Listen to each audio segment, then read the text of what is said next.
Baik, Assalamualaikum warahmatullahi wabarakatuh. Apa kabar adik-adik? Di kesempatan siang hari ini bersama kembali dengan Kak Dadan. Di siang hari ini yang mungkin masih kalian belajar di rumah. Dan sebelum kita mulai, kita awali dengan baca Bismillahirrahmanirrahim. Dan jangan lupa adik-adik untuk segera dan senantiasa like dan mensubscribe alamat-alamat IG Nurul Fikri Bekasi dan juga YouTube Nurul Fikri Bekasi. Baik, terima kasih sudah like dan mensubscribe. Baik adik-adik, hari ini kita akan melanjutkan kembali pelajaran yang mungkin di beberapa hari kemarin sudah pernah dipelajari, yaitu tentang peluang ya. Tapi hari ini kita bicarakan mengenai peluang teoritik melawan dengan peluang empirik ya, seperti ini.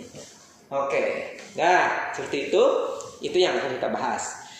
Masih ingat gak apa yang kita pelajari di pertemuan sebelumnya ya, bahwa peluang itu seringkali kita temukan dalam kehidupan sehari-hari ya. Nah, kenapa saya bilang peluang teoritik ini penting untuk dipelajari? Karena peluang teoritik itu sekaligus membandingkan antara kenyataan dengan hal yang akan kalian dapatkan dalam kehidupan sebenarnya. Ada yang disebut sebagai peluang empirik. Peluang empirik ini didapatkan dari percobaan yang berulang kali terhadap suatu kejadian. Minggu kemarin kita sudah pernah membahas mengenai yang namanya koin, kemudian ada juga dadu, ada juga kartu bridge ya. Nah, hari ini kita akan coba teruskan tentang peluang empirik, kemudian nanti kita juga akan lanjutkan mengenai peluang teoritik, dan yang paling penting adalah kita akan mencoba untuk membandingkan antara keduanya, baik peluang empirik maupun peluang teoritik. Oke, kita lanjutkan. Nah, untuk yang pertama kali akan kita bahas ya, adik-adik, adalah mengenai peluang empirik itu sendiri. Peluang empirik ya, kalau misalkan kalian lihat apa sih sebenarnya artinya empirik. Nah, empirik itu tidak lepas dari yang namanya perbandingan antara banyaknya kejadian yang muncul dengan sebanyak W kali, atau misalkan sebanyak N kali atau sebanyak M kali gitu ya. Misalkan begini ya deh, kalau kalian main bola ya.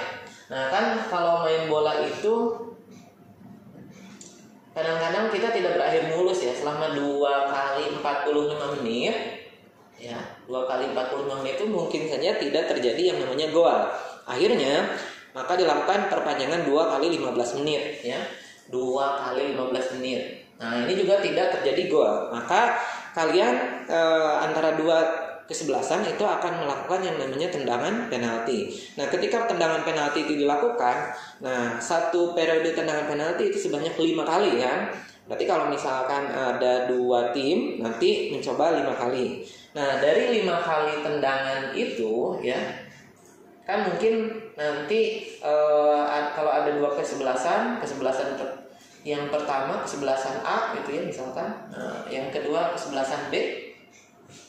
Nah, yang kesebelasan A misalkan gol ya, maka kita checklist. Kesebelasan B gol juga gitu kan, biasanya begitu kalau awal dua-duanya gol. Nah, kesebelasan kedua gol juga. Nah, kesebelasan B gol juga. Yang ini gol, yang ini tidak. Nah, udah mulai tegang nih biasanya kalau udah yang 3-2 begini kan. Nah, terus kemudian yang ini tidak gol. Nah, yang ini misalkan gol. Nah, maka penentu yang selanjutnya adalah di tendangan ke-5. Maka yang ini misalkan gol, yang ini tidak. Maka sudah bisa dipastikan bahwa yang memenangkan pertandingan itu adalah kesebelasan A. Nah, dari situ ini sebetulnya yang kita lakukan adalah empirik atau percobaan, dalam artian seperti ini. Jadi ketika tendangan pertama misalkan gol, tendangan kedua gol, tendangan ketiga gol, keempat gagal, kelima baru gol, maka kesimpulannya untuk kejadian di kesebelasan A, maka peluang empiriknya adalah ya, peluang empirik di kejadian A.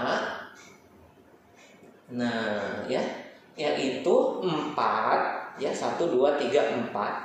4 dari 5 tendangan itu berhasil menjadi gol gitu. Ini yang berhasil menjadi gol. Nah, sebaliknya nanti kalau yang gagalnya yaitu 1 di antara 5 ya. Berarti nanti peluang yang tadi golnya 4/5. Nah, peluang empirik yang gagalnya itu adalah 1 di antara 5. Nah, ini yang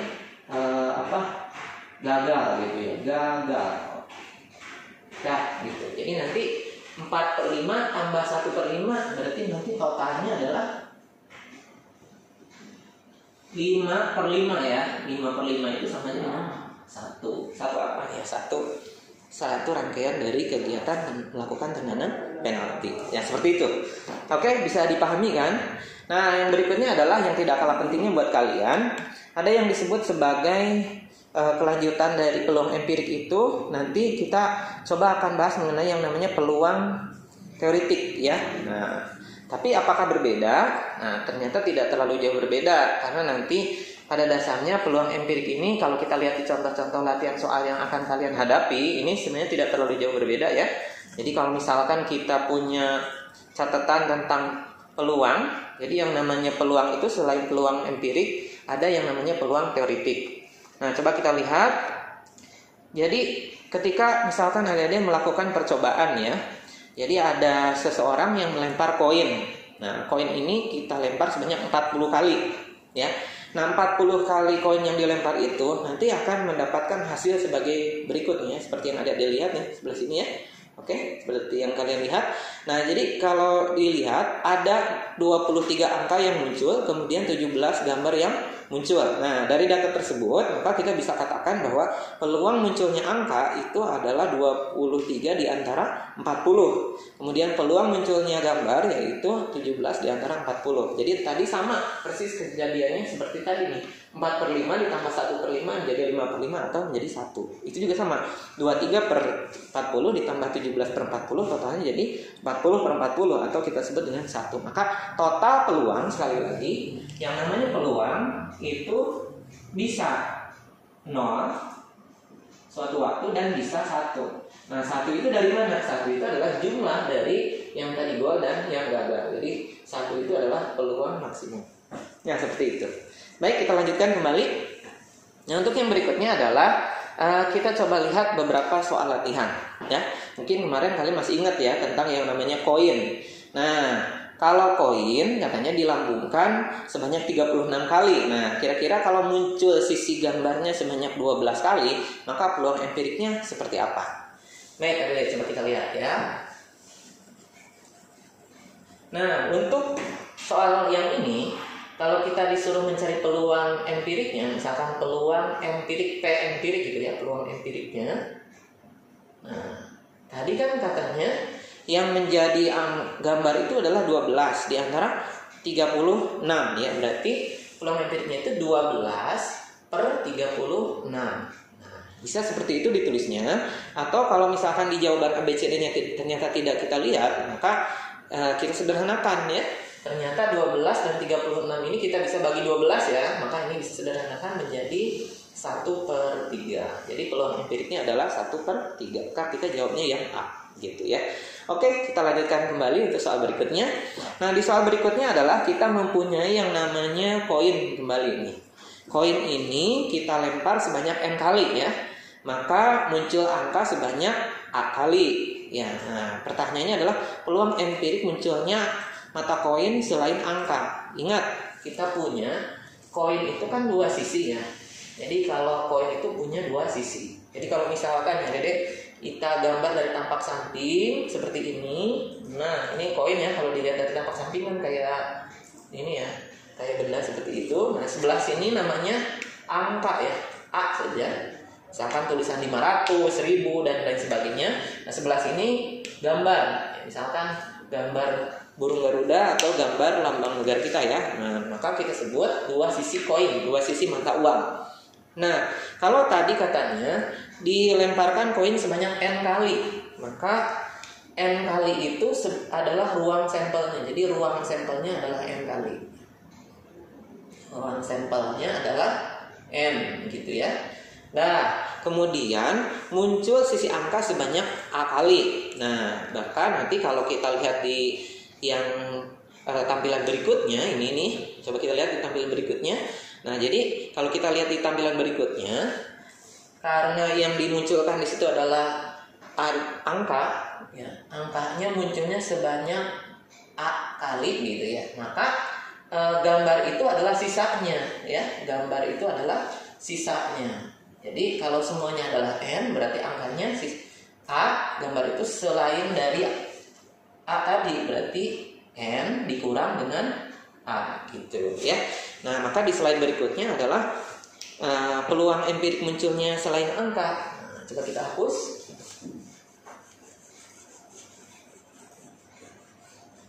Ya, selain angka berarti gambar ya. Maka selain angka atau gambar, peluangnya adalah, nah, kita kurang N kurang A, berarti kan N dikurangi A dibagi dengan N. Nah, gimana sih pembagian seperti ini? Nah, pembagian seperti ini ya, seperti yang kalian lihat di slide, itu bisa disederhanakan menjadi N dibagi N dikurang A dibagi N. Maka N dibagi N menjadi 1 dikurang A dibagi N. Udah selesai seperti itu. Jadi jawabannya 1 dikurang A per N. Baik, kita lanjutkan. Nah, untuk yang berikutnya adalah, coba kita lihat lagi di soal nomor 9 ini deh. Di soal nomor 9 ini adalah hasil percobaan yang kalau kalian dapatkan dari lemparan sebuah dadu sebanyak 40 kali ya. Nah, dalam tabel ternyata didapatkan hasil seperti berikut ini nih ya. Nah, kira-kira pertanyaannya peluang muncul mata dadu lebih dari 4. Nah, kita hapus dulu ya.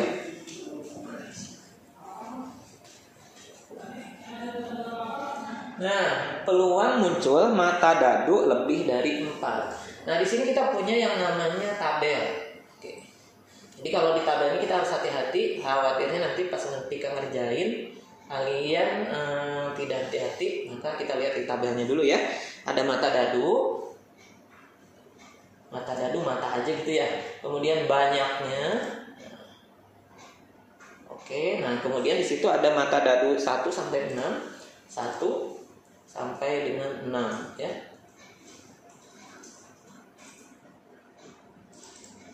Oke, dah. Nah, di situ banyak mata dadu 1 berturut-turut adalah 6, 7, 5. Kemudian nanti ada juga 6, 9 dan 7 ya. Oke, seperti ini ya. Nah, kalau kita lihat peluang empirik muncul mata dadu lebih dari 4. Peluang muncul mata dadu lebih dari 4. Apakah 4-nya termasuk? Karena kata-katanya adalah lebih dari 4. Peluangnya muncul lebih mata dadu ya, mata dadu. Oke, lebih dari 4. Nah, berarti mata dadu yang lebih dari 4 itu mata dadu mana saja? Mata dadu 5 dan mata dadu 6. Gitu ya. Maka nanti yang kita jumlahkan di sini dari percobaannya kan yang ini 9 sama 7 ya. Maka peluangnya adalah, ini digampang kita tulis 9 ditambah 7 dibagi dengan total banyak dari semua mata dadu tadi. 6 ditambah 7 ditambah 5 ditambah 6 tambah 9 ditambah 7 ya. Oke, nah seperti ini. Maka kita tuliskan 9 tambah 7 jadi 16 dibagi itu ya. Karena tadi ada 40 ya udah, ini kan total pasti 40, 16 per 40. Yang kan itu kita jawaban yang C gitu. Baik, bisa dipahami ya, 16 per 40. Nah, seperti itu. Oke, yang berikutnya yang kita coba bahas adalah kita lihat soal pelatihan yang ada di modul kalian. Mungkin kalian juga di rumah selain belajar dengan buku di sekolah, ada juga buku modul di Nurul Fikri yang tetap dipelajari kan? Harus dipelajari ya, walaupun istilahnya kita mendapatkan liburan yang dalam tanda petik gitu ya, liburan yang ada di rumah dan harus tetap mengerjakan kerjaan di sekolah, kalian tetap mengerjakan kerjaan dan modul yang diberikan oleh kakak-kakak di Nurul Fikri. Oke, kita lihat di sini ada di soal pelatihan di dalam modul. Misalkan dalam percobaan katanya sebuah dadu sebanyak 40 kali. Nah, hasilnya muncul mata dadu seperti berikut ya. Jadi mata dadu 1 sampai dengan mata dadu 6. Ya sebenarnya sih hampir datanya sama dengan yang ini. Nah, pertanyaannya peluang empirik muncul mata dadu 5 ya. Muncul mata dadu 5. Nah, kalau mata dadu 5 berarti tadi kan ada 9 ya. Ada 9 di antara totalnya berarti berapa? 40. Jadi 9 per 40. Nah, kemudian muncul mata dadu lebih dari 4. Nah, muncul mata dadu lebih dari 4 tadi sudah kakak katakan, yaitu mata dadu 5 dan mata dadu 6. Berarti 9 tambah 7 per 40 jadi 16 per 40. Ya, mudah kan? Oke. Nah, yang berikutnya adalah kita coba lihat soal pelatihan yang lain yang kemarin kita pelajari, yaitu dengan menggunakan yang namanya kartu ya. Kartu itu kan ingat, masih ada yang ingat kan? Ada 52 ya, 52 tumpukan. Nah, pertanyaannya adalah pada percobaan mengambil sebuah kartu dari seperangkat kartu bridge sebanyak 60 kali, nah kalian ternyata dapat kartu bergambar hati yang terambil sebanyak 16 kali. Nah, pertanyaannya, peluang empirik terambil bukan kartu yang bergambar hati. Oke, sekarang kita coba lihat di slide berikutnya. Nah, di slide berikutnya coba kita lihat. Yang namanya kartu itu kan katanya ada 60 kali ya. Nah, ternyata yang gambar hatinya ada 16 kali. Berarti terambil peluang yang bukan hati. Nah, berarti tinggal kita kurangin aja nih. Ya, 60 dikurangi dengan 16. Nah, 60 kurangi 16 nanti dapatnya berapa? 44. Nah, kemudian 44 kita bagi dengan awalnya yaitu 60. Maka nanti 44 per 60. Atau kalau misalkan mau kita sederhanakan menjadi 11 per 15. Ya, cukup mudah kan? Ya, jadi intinya adalah berapa percobaan yang dilakukan, berapa yang ternyata kejadian yang muncul, maka kejadiannya kita bagi dengan banyaknya ruang sampel yang terjadi pada percobaan tersebut. Ya, jadi cukup mudah ya. Jadi seperti itulah inti dari materi kita tentang peluang empirik. Ya, masih ada yang bingung? Mudah-mudahan nggak ada ya. Nah, baik, kita lanjutkan kembali setelah peluang empirik ini udah oke. Nah ya. Nah, terus kita bandingkan nih peluang empirik ini dengan peluang teoritik, ada deh ya. Peluang teoritik ini sebenarnya nggak terlalu puyeng karena minggu kemarin di statistika di peluang bagian pertama, di peluang bagian pertama kita coba sudah pernah mempelajari mengenai yang namanya peluang teoritik. Jadi yang namanya peluang teoritik itu adalah nilai dari sebuah kejadian dibagikan atau dibandingkan dengan ruang sampelnya ya. Misalkan kita yang pelajari kemarin adalah tentang uang logam, tentang dadu, kemudian tentang kartu. Nah, untuk uang logam sendiri udah kakak sampaikan bahwa yang namanya uang logam itu ya, nah uang logam atau koin lah kita sebutnya seperti itu ya. Koin itu ada dua sisi. Kalau misalnya cuma satu koin atau satu buah, maka uang sampelnya kalau nggak angka berarti gambar ya. Nah, kemudian kalau dua buah nanti muncul ada dengan menggunakan tabel ya. Kalau tabel misalkan seperti ini. Nah, ya. Seperti ini tabelnya. Nah, koin pertama, koin kedua ya. Oke. Biar agak banyak di sini. Oke. Nah, ini kan koin pertama kalau nggak angka gambar ya. Kemudian koin kedua juga kalau nggak angka gambar. Ketika nanti kita padukan angka ketemu dengan angka, maka nanti jadinya angka-angka. Kemudian angka ketemu gambar jadi angka gambar ya. Terus gambar ketemu angka jadi gambar angka. Dan gambar ketemu gambar yang ini ya jadi gambar-gambar. Jadi nanti kalau kita lihat di sini ruang sampelnya ada 4 gitu. Jadi nanti bisa angka-angka, bisa angka gambar, bisa gambar angka, bisa gambar-gambar. Nah, maksudnya itu seperti ini. Jadi kalau misalkan tulisan angka-angka, jadi pas ketika koinnya itu jatuh, jadi pas ketika koinnya jatuh ke tanah, misalkan ini koin pertama, ini koin kedua gitu ya. Nah, maksudnya angka-angka itu adalah tulisan gitu. Maksudnya kayak gini.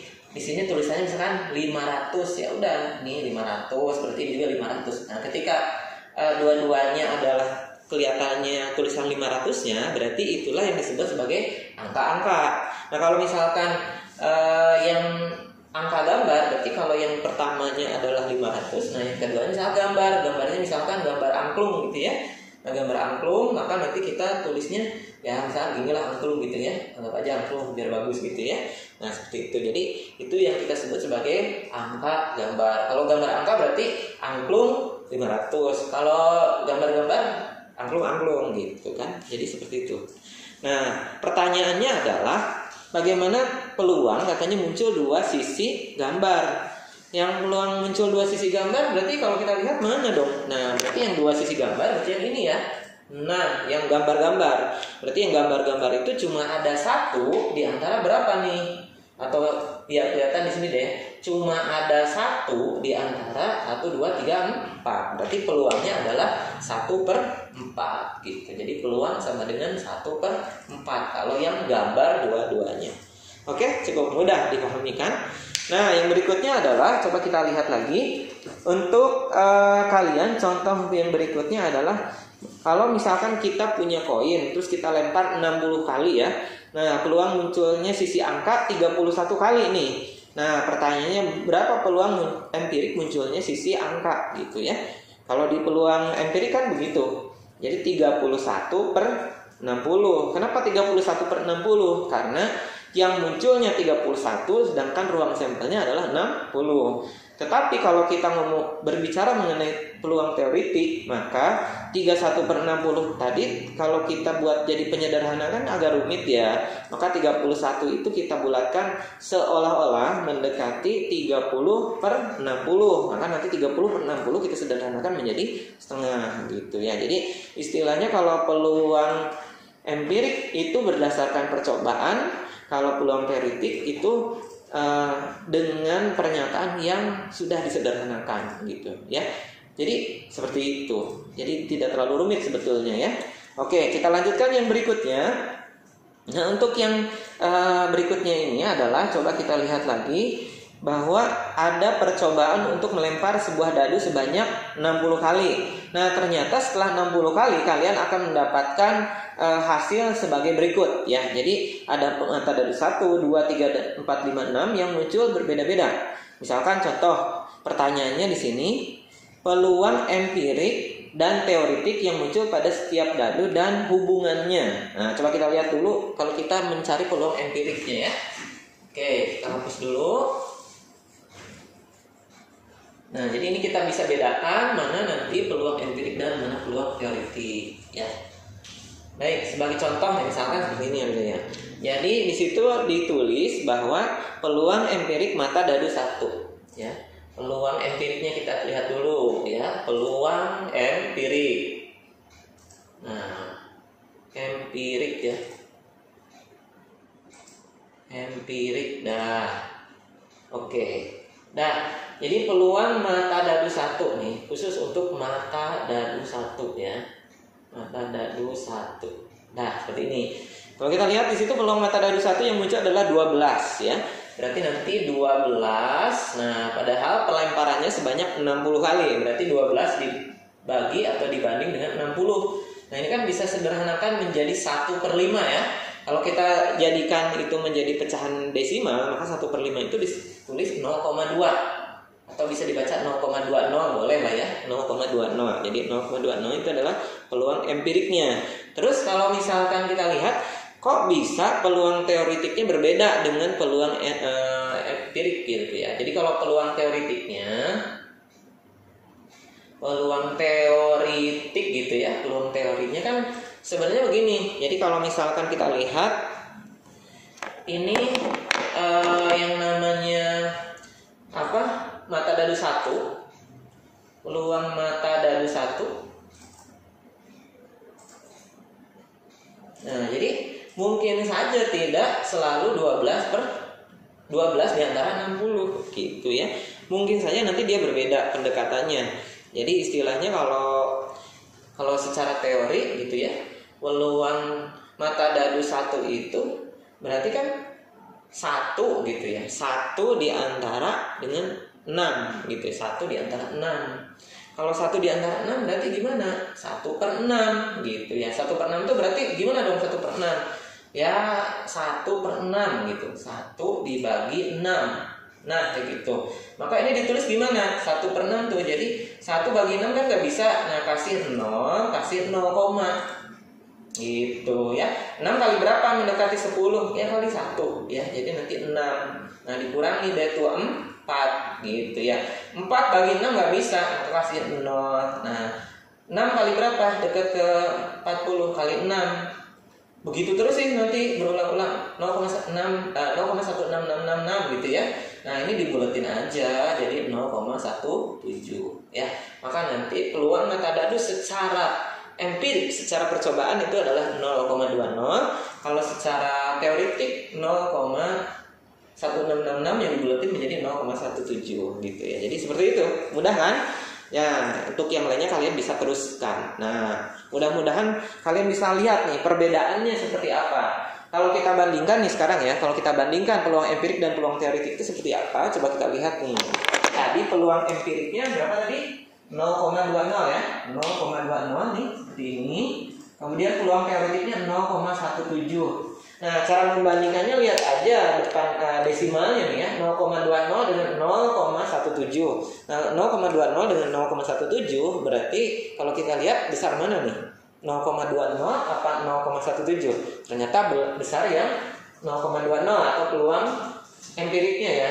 Karena peluang teoretiknya cuma menghasilkan 0,17. Maka nanti kalau kita bandingkan di kasus ini ya, di kasus ini peluang empiriknya kita singkat PE aja gitu ya, itu lebih besar atau lebih dari peluang teoretiknya ya, kayak gitu. Nah, nanti kalian bisa lanjutkan untuk mata dadu berikutnya ya. Jadi cukup mudah kan?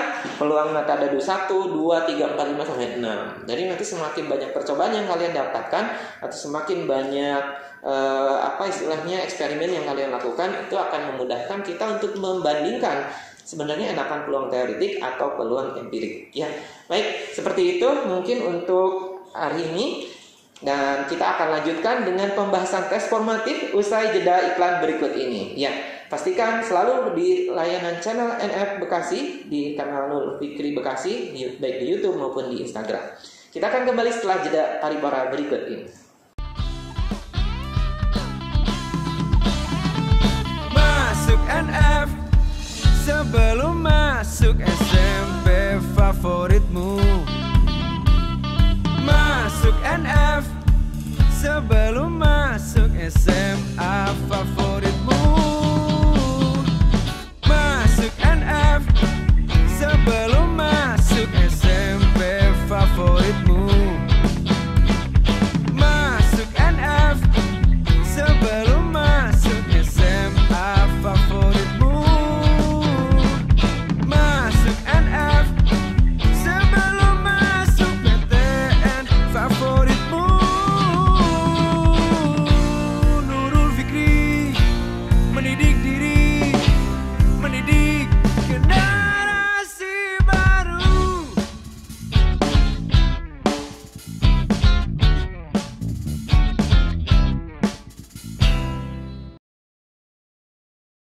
Baik, terima kasih sudah masih bersama dengan channel Nurul Fikri Bekasi dan juga Instagram Nurul Fikri Bekasi. Nah, bagaimana dengan tayangan iklan yang tadi? Apakah kalian sudah mendaftar di kelas 9 ataupun sudah memberitahukan bahwa kita Nurul Fikri masih ada kesempatan untuk bergabung lebih awal di tahun ajaran berikutnya ya, kelas 9, ataupun nanti mungkin kalau kalian punya tetangga, punya saudara, punya teman dan kenalan yang lain, bolehlah dikasih tahu bahwa kita masih membuka pendaftaran sampai dengan tanggal 15 April 2020. Baik adik-adik, kita coba akan bahas hari ini mengenai tes formatif terkait dengan peluang empirik dan peluang teoretik ya, seperti ini. Oke, kita coba bahas dari soal nomor 1. Nah, di soal nomor 1 kita mempunyai soal cerita ya. Tapi seringkali ini kalau soal cerita kadang-kadang ada yang merasa takut gitu ya. Mungkin takutnya melebihi ketika kalian keluar rumah sekarang gitu ya. Tapi jangan sampai bingung lah, karena ini teorinya sebenarnya nggak terlalu rumit. Nah, katanya ada koin ya, ada sebuah koin dilempar sebanyak 120 kali. Nah, kemudian didapati kenyataan atau didapati hasilnya adalah 63 kali muncul angka ya. Nah, pertanyaannya adalah berapa peluang empirik munculnya sisi angka. Baik, adik-adik, kita lihat di soal nomor 1 ya.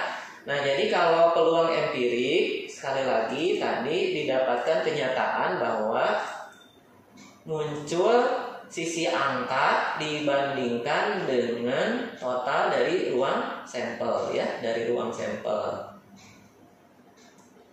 Oke. Nah, nanti peluang empiriknya tadi kan munculnya sebanyak 63 ya. Angka itu dari 120. Nah, 63 dari 120 ruang sampel. Maka kalau kita sederhanakan 63 dengan 120, ini kita bisa dibagi berapa nih? Kita bisa bagi dengan 3 ya. 3 bisa. Oke, kita bagi 3 menjadi 21/3 40 ya. Jadi jawabannya 21/40. Maka kita dapat jawabannya yang D gitu ya. Nah, seperti itu. Nah, untuk soal nomor 2 kita lihat. Nah, untuk soal nomor 2 ini ada 100 kali percobaan ya pelemparan sebuah koin lagi nih ya. Jadi koin aja dilempar-lempar terus. Nah, pertanyaannya diperoleh 45 kali katanya muncul sisi gambar. Nah, pertanyaannya adalah berapa peluang muncul sisi angka. Nah, sisi angkanya yang ditanya kali ini. Tadi kan yang diketahuinya gambar, yang ditanyanya malah sisi angka. Jadi kalau soal nomor 2 kan tadi katanya percobaannya itu berapa kali? 100 ya. Percobaannya adalah 100 kali. 100 kali. Nah, terus didapat kenyataan bahwa muncul sisi gambar. Gambarnya katanya adalah 45 kali ya. 45 kali. Maka peluang muncul angkanya. Nah, berarti angkanya itu sisanya 100 kurang 45 ya. Berarti 100 kurang 45. Nanti jadinya angkanya cuma 55. Nah, 55 ini adalah kemunculan angka berarti. Nah, kita pertanyaannya kan peluang muncul angka. Nah, berarti peluangnya sama dengan 55 dibagi dengan 100 ya. Nah, itu kalau kita sederhanakan ternyata kebetulan dipilih jawabannya sudah ada. Ya udah tulisannya jadi jawabannya 55/100 karena memang peluang empirik itu sebisa mungkin sesuai dengan percobaannya 55 dari 100. Maka jawabannya adalah B gitu ya. Baik, itu nomor 2. Nah, yang berikutnya adalah kita lanjutkan dengan soal nomor 3 ya. Di soal nomor 3 ini ternyata tidak terlalu jauh atau tidak terlalu rumit. Kita hapus dulu ya. Oke, di soal nomor 3 kita juga punya soal terkait dengan masih soal bentuknya cerita. Nah, di soal cerita ini jangan kalian sampai bingung, karena kalau misalkan membaca soal sudah mulai dari bingung atau repot, nah puyeng ya kerjanya ya. Oke, kita lihat di soal nomor 3. Sebuah uang logam ya. Uang logam ya. Masih kenal uang logam kan? Mudah-mudahan masih kenal. Nah, dilambungkan 2 kali. Nah, jadi yang namanya uang logam dilambungkan 2 kali. Dilambungkan itu diapain? Dilempar ya 2 kali. Misalkan kakak nih punya kebetulan ada uang koin atau uang logam. Nah, kakak lempar nih ya. Jadi kalau di soal nomor 3 itu begini. Ya, jadi lemparan pertama gitu ya. Lemparan pertama, kemudian lemparan kedua. Saya lempar gitu ya, misalkan pas pertama seperti ini, saya lempar set gitu kan. Nah, pas saya lihat di sini ternyata tulisan 500, berarti 500 itu angka. Ya, kita tulis gini aja deh, angka gitu ya. Angka. Terus habis kakak lempar gitu kan. Saya lempar lagi sekali lagi. Gitu ya, lempar lagi set gitu ya. Set. Nah, ternyata gambar. Ya udah, berarti nanti kita tulis G, gambar. Nah, itu untuk kemungkinan pertama. Kemungkinan kedua, bisa juga sih. Ya, misalkan selain angka gambar, bisa juga nanti peluang yang keduanya tuh kalau peluang pelemparan pertama angka, yang kedua bisa juga angka lagi. Ya. Atau misalkan kalau yang pertama gambar, bisa yang keduanya angka. Atau setelah gambar bisa juga gambar gitu ya. Nah, nanti kalau kita lihat dari sini ya, pertanyaannya kan tadi dikatakan peluang munculnya 1 angka dan 1 gambar ya. Berarti kalau peluang munculnya 1 angka dan 1 gambar, berarti yang angkanya 1, gambarnya 1 itu yang mana? Oh, yang ini berarti ya. Angka 1, gambar 1. Ada lagi nggak? Ada. Gambar 1, angka 1 ya. Jadi nanti ada berapa? Ada 2 kemungkinan di antara berapa istilah? Di antara 4 ya. Berarti peluangnya itu adalah 2/4 ya. 2/4 disederhanakan menjadi 1/2. Jadi jawabannya adalah 1/2, yaitu yang B gitu ya. Baik, itu dia untuk jawaban nomor 3. Nah, sekarang soal nomor 4. Di soal nomor 4 ini agak lebih panjang ya cara membacanya atau cara melihatnya, karena kita mempunyai soal yang berbeda di tiap masalah gitu ya. Mungkin kalau kalian juga di rumah mempelajari buku sekolah ya, atau buku terbitan dari dinas, nah itu soalnya kan ada yang uji kompetensi dan itu ditemukan soal-soal yang dalam bentuk soal cerita. Nah, coba kalau kita lihat ya, Pada percobaan mengambil sebuah bola ya dari sebuah kantung yang berisi 4 bola berwarna merah, kuning, hijau, dan biru ya, kayak warna lampu lalu lintas ya, merah, kuning, hijau, dan biru. Nah, pertanyaannya sebanyak 80 kali. Nah, nanti didapatkan kenyataan bahwa yang berwarna merah itu ada 21 kali. Pertanyaannya adalah peluang yang terambil warna merah empiriknya itu seperti apa dan teoritiknya itu seperti apa. Baik, kalau kita lihat ya. Jadi di soal nomor 4 kan tadi ada kantung gitu ya. Ada kantung. Nah, di dalam kantungnya itu ada 4 bola berwarna merah, 4 merah. Kita singkat aja 4M, 4 kuning gitu ya. Kemudian 4 hijau dan 4 biru gitu ya. Nah, diambil nih ya. Kemudian katanya sebanyak 80 kali. Nah, pertanyaannya adalah kalau yang warna merahnya terambil 21 kali, jadi yang merahnya itu pas kita ambil tuh ternyata yang merahnya itu terambil 21 kali. Nah, padahal kita ngambilnya 80 kali gitu ya. Maka peluang total pengambilan gitu ya, total pengambilan. Jadi kalau yang merah saja adalah 21 kali, kalau total pengambilan 80 kali. Ya sudah, berarti peluang empiriknya adalah 21/80 gitu ya. Nah, 21/80. Nanti kalau kita lihat 21/80, maka ada beberapa jawaban tuh yang mirip dengan itu ya. Ada yang mana? Yang A bukan ya, yang B bisa jadi cuma yang B doang sih yang 21/80 ya. Nah, tinggal kita lihat gimana coba kalau misalkan tadi kan peluang empiriknya udah dapat nih, peluang teoritiknya gimana? Nah, peluang teoritiknya ini sebenarnya cukup mudah ya kalau peluang teoritiknya. Nah, peluang teoritiknya itu adalah kalau yang merah itu kan 4 ya. Peluang teoritik itu yang merahnya itu kan ada 4 ya, Dede. Ada 4 ya. Ada 4. Padahal total semuanya ini 4 tambah 4 tambah 4 tambah 4 16 ya. Oke, berarti nanti peluang teoritiknya itu adalah 4 dibanding atau dibagi dengan 16. Nah, ini sederhanakan menjadi 1/4. Maka dari sini kita bisa menyimpulkan apa yang sebenarnya terjadi ya. Jadi dari situ bisa terlihat bahwa peluang empiriknya adalah 21/80, sementara peluang teoritiknya adalah 1/4. Maka kita mempunyai jawaban yang B gitu ya. Jadi seperti itu sangat mudah ya. Mudah-mudahan sih bisa dipahami.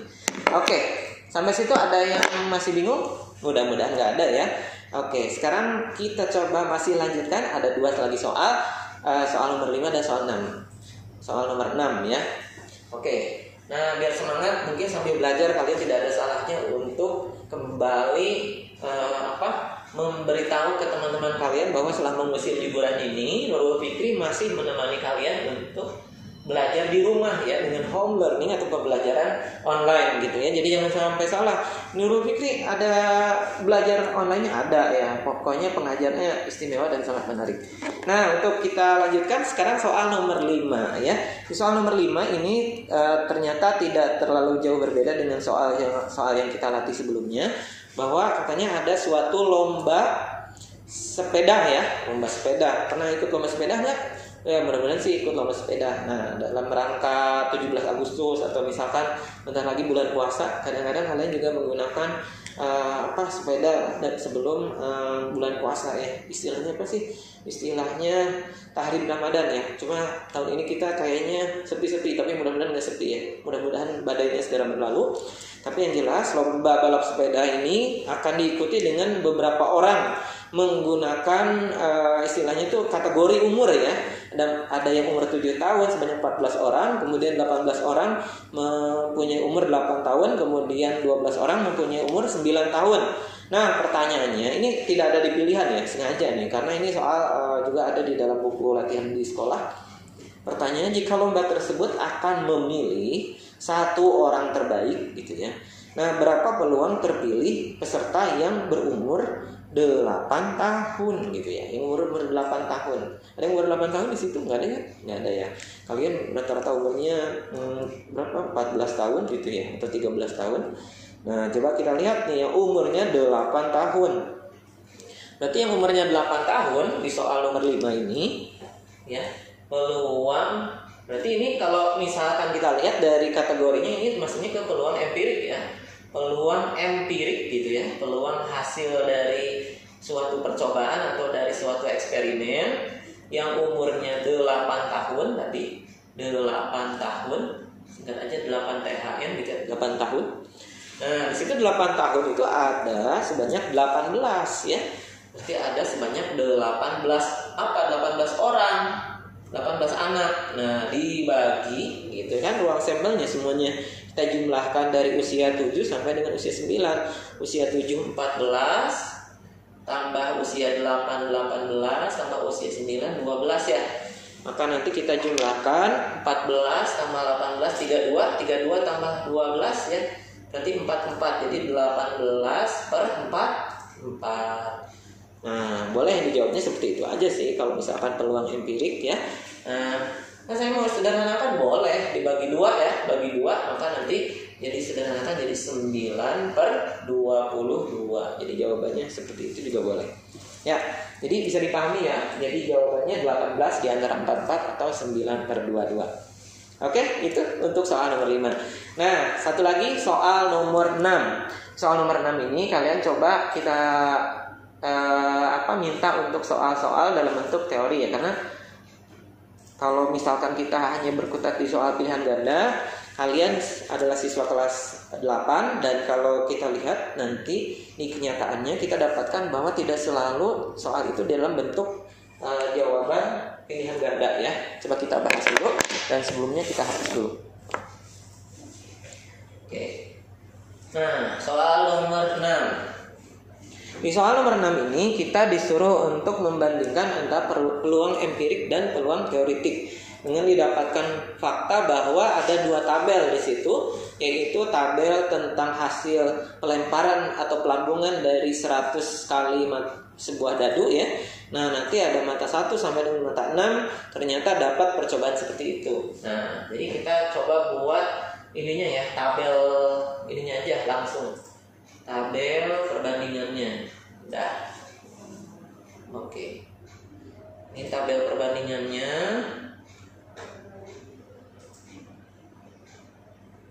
Nah, sini deh ya. Nah, jadi gitu. Nih kayaknya agak gedean dikit. Ya, seperti ini. Nah, terus ada nanti peluang empirik PE gitu ya. Peluang empirik PE disingkatan, PT peluang teoritik. Nah, kemudian nanti ada hubungannya ya. Hubungannya. Apakah hubungan peluang empirik dan teoritik baik-baik aja ya? Bisa juga sih seperti itu. Tapi yang jelas peluang empirik dan peluang teoritik nanti punya hubungan yang tidak selalu baik kalau kita hitung ya. Baik, di sini ada mata dadu 1. Biar kita segini deh ya.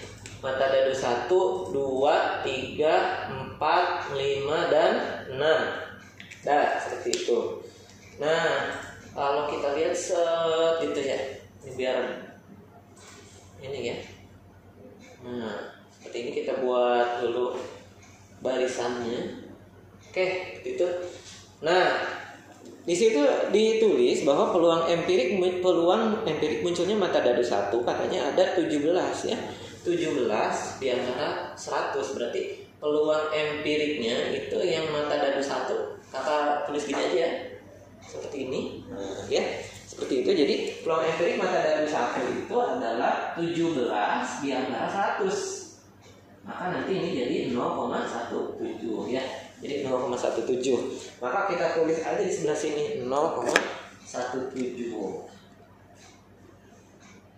Gitu ya. Mudah kan? Peluang empirik 0,17.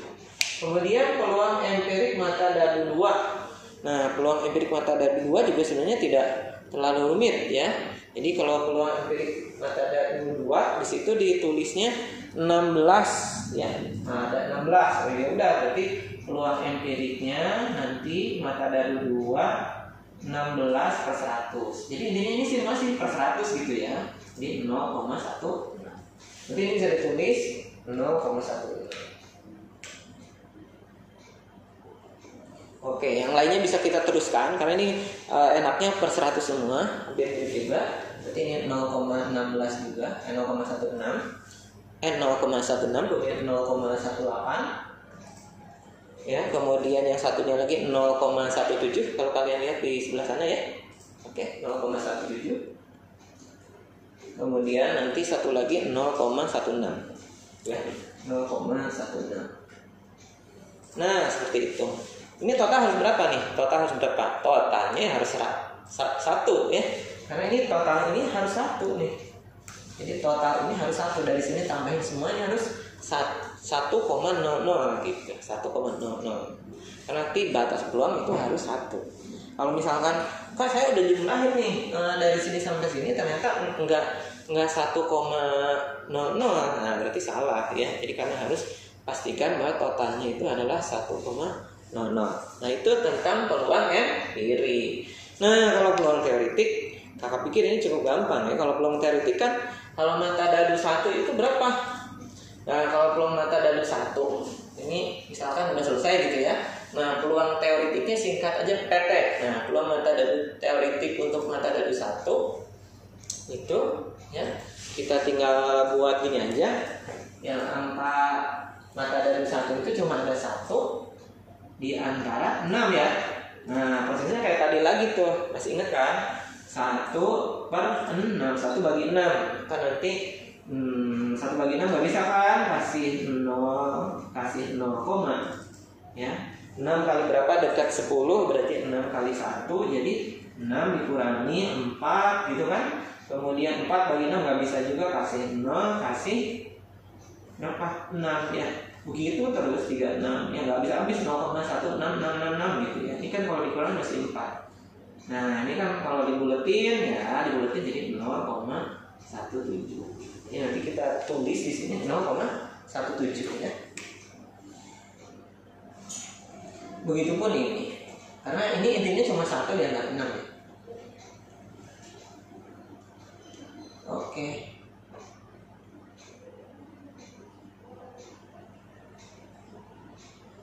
Nah seperti itu, jadi cukup mudah.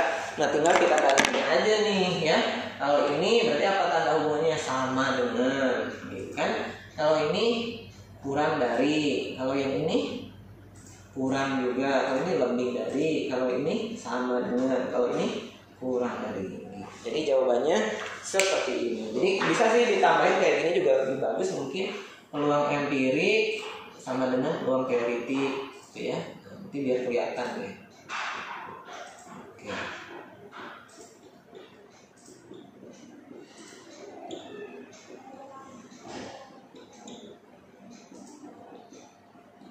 Nah, jadi ya seperti itu. Jadi itu adalah cara menyelesaikan kita untuk mengerjakan soal-soal seperti ini. Ini dalam bentuk tabel ya. Jadi jangan khawatir karena ini harus kalian kuasai. Jadi cukup mudah kan antara membandingkan gimana cara perhitungan peluang empirik dengan peluang teoritik ya. Jadi nanti habis pertemuan ini kita nggak bakal ngomong lagi itu teori doang. Prakteknya apa? Prakteknya empirik gitu ya. Baik, itu adik-adik pertemuan kita pada siang hari ini. Nah, sebelum kita mengakhiri pertemuan kita, jangan lupa buat kalian adik-adik di rumah yang menyaksikan tayangan ini untuk like dan subscribe ya kanal-kanal informasi Nurul Fikri Bekasi lewat Facebook ataupun lewat Instagram ataupun juga kanal-kanal yang lain di Bimbel Nurul Fikri Pusat juga. Baik, itu saja yang bisa kakak sampaikan di kesempatan siang hari ini. Mudah-mudahan semuanya sehat walafiat. Kembali tetap semangat belajar walaupun hari ini adalah hari kalian tetap belajar di rumah. Kita akhiri dengan ucapan hamdalah. Alhamdulillahirabbil alamin. Terima kasih sudah menyaksikan acara ini. Wassalamualaikum warahmatullahi wabarakatuh.